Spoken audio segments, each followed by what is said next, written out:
Okay, so next section, section B, social influence. Starting you off nice and easy with the multiple choice, though quite a lot of students did not get all of these answers correct.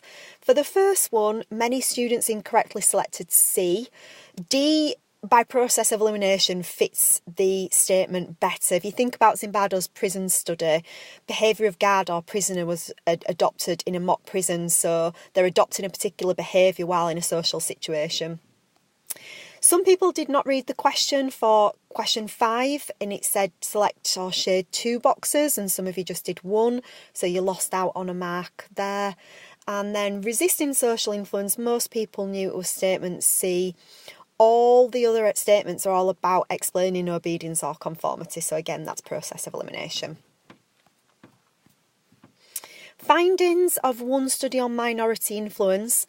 The main study should have been Moscovici's study, where 2 Confederates, the minority, were instructed to consistently and inconsistently give incorrect answers to the colour of slides. What you need to pay attention for this question is that the question is asking about the findings.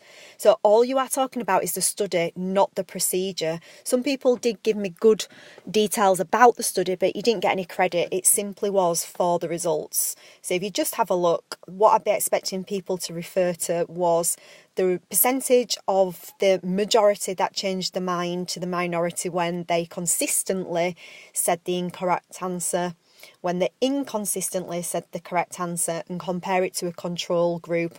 Overall, the study tells us that consistent minorities can change the belief of a majority group. There were a couple of people who did include different studies on minority influence, which were fine, but it tended to be a little bit harder to get the full marks on that one. So some students did not know what study to put and left the question blank. That means you've just clearly not revised that material. And for all 4 marks on that question, you kind of had to refer to all 4 bullet points on that. Authoritarian personality, 8 marks. It's a discuss question. Content you should be including involve what the authoritarian personality actually is. It's linked to obedience, the traits, and how you assess it. So all of those points there.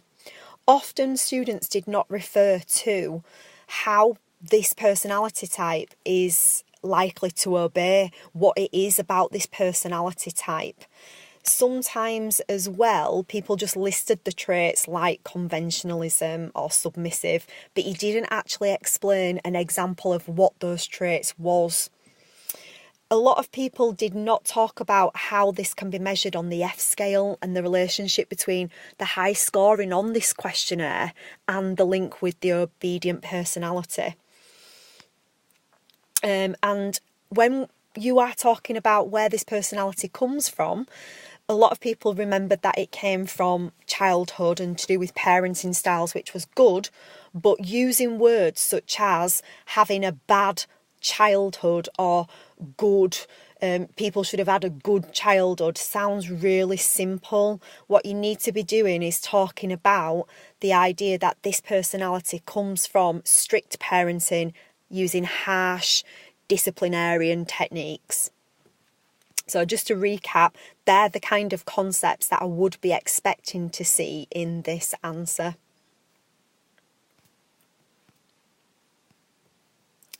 Discussion points. You can talk about evidence, application, and any methodological issues.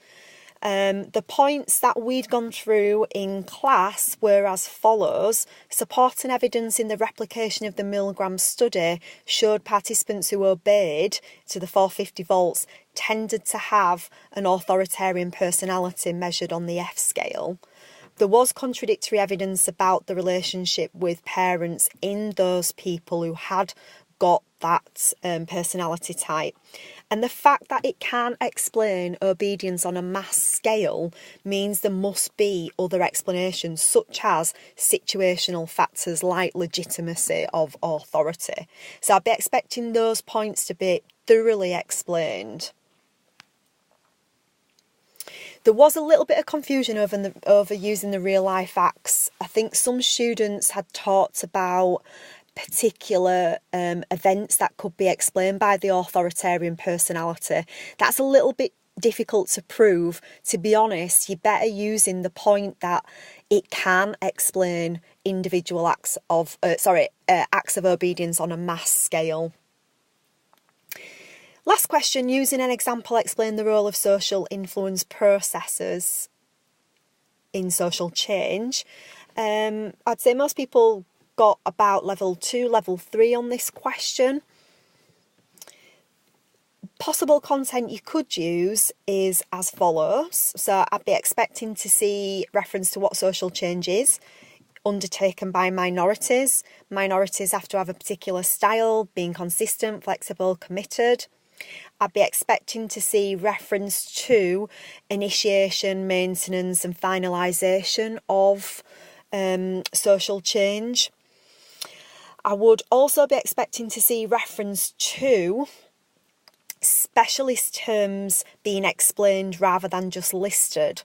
So I would say top grade students really need to be talking about internalisation when the majority truly accept the views of the minority, and using reference to normative influence. The idea of social change being an acceptance of a new social norm and behaviour was often also admitted, and there wasn't much reference to the fact that social change is a really slow and gradual process.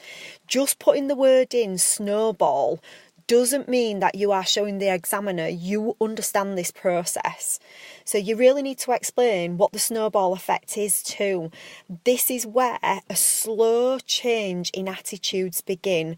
It gathers momentum where more and more people internalise the beliefs of the minority. That's really important, and I think without reference to that, you would not have got in top band marks.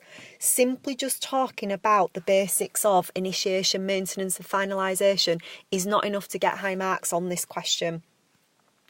You also need to refer to an example. However, it's not just enough to bang in the word smoking and think that that's that job covered. Every single point you make needs to be referred back to that example. So what was the actual issue with smoking? The minority was advocating a ban in smoking in public places to protect people's health. What consistent message were they saying? Consistently saying that people die unnecessarily when they're not smokers by being exposed to harmful smoke.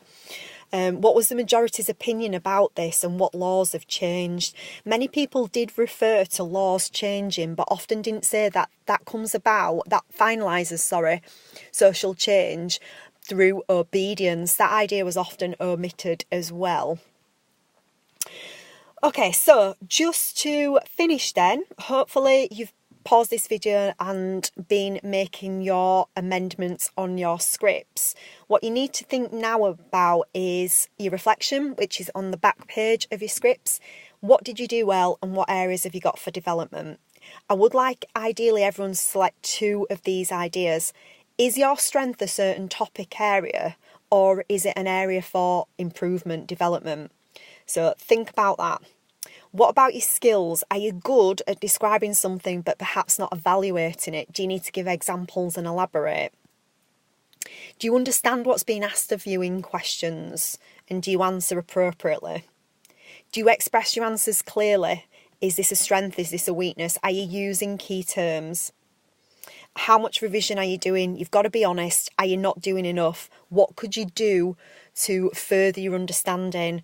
It's not always about necessarily quantity, it's about the quality of the revision that you're doing. Reading your notes and writing them back out. If that's not worked for you, then you need to think of a different strategy. Constantly test yourself before you walk into that exam, that test that we do in class. Your test isn't necessarily what I am setting you. You've got to test yourself before you walk into that classroom. Your action points then. If you're 1 grade below, I want you to look now and pick a couple of questions that you can complete again at home and submit to your teacher for checking. Be reasonable with these. Don't be redoing multiple choice questions. Pick, quite meaty questions that you can have another go at to improve your grade. If you're 2 grades below, you do need to have a chat with your teacher. It's possible that you might be asked to do a full resit, or there might be a certain section that you need to do again, a partial resit. This will be done under time conditions in your next TAP session.